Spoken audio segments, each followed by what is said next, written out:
Man, bangun Man. Bangun. Lan, asal kau datang rumah aku ni? Kau semalam ajak aku lepak. Dah bangun lah, pergi mandi. Tak payah, aku baru minggu lepas mandi. Nak gerak sekarang? Gerak sekarang lah. Sekejap, aku kembali bilik aku sekejap. Bilik kau ni? Okey dah.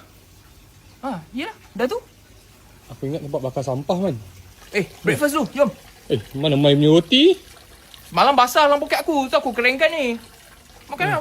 Jom lah, nak gerak dah kan? Ada tahi Jok. Tai. Tahi. Oh, ni 3 hari lepas ni dah kering dah. Tak percaya pegang. Jauh sikit. Cuba pegang. Jauh. Jumpa Abang Topi. Jom lah. Man, kau tak nak pergi potong rambut je Man. Rambut?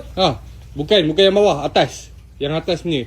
Yang bawah tu aku tak tahu penjagaan dia macam mana. Tapi yang atas dulu. Ni? Boleh lah, nak potong kat mana lah? Man, ni lah kedai dia Man yang aku cakap. Ya ke? Kita pergi potong rambut kau dulu lah. Gatal. Ya. Man, yang hitam tu daripada belakang ke? Bro, nak potong kat mana Tak apa bro, duduk Dulu? Sini dulu. Ya. Okey. Bang, sabar sikit bang. Tak. Sekarang ni member bro ni dah berapa hari tak mandi? Dia bukan hari lah bang, dia mingguan lah bang. Bro, so nak potong macam mana ni? Nak potong macam mana? Ni, saya nak style macam ni boleh? Macam ni. Bro je lah suggest style dia. Style juga macam ni kan? Dah. Man, Thank you bang. Man, Thank you. Belum lagi Man. Belum potong lagi lagi? Man. Man, lawa Man. Ni pun nampak macam manusia. Bang, kalau macam ni saya nak potong mulut juga boleh tak? Bang, tak apa bang.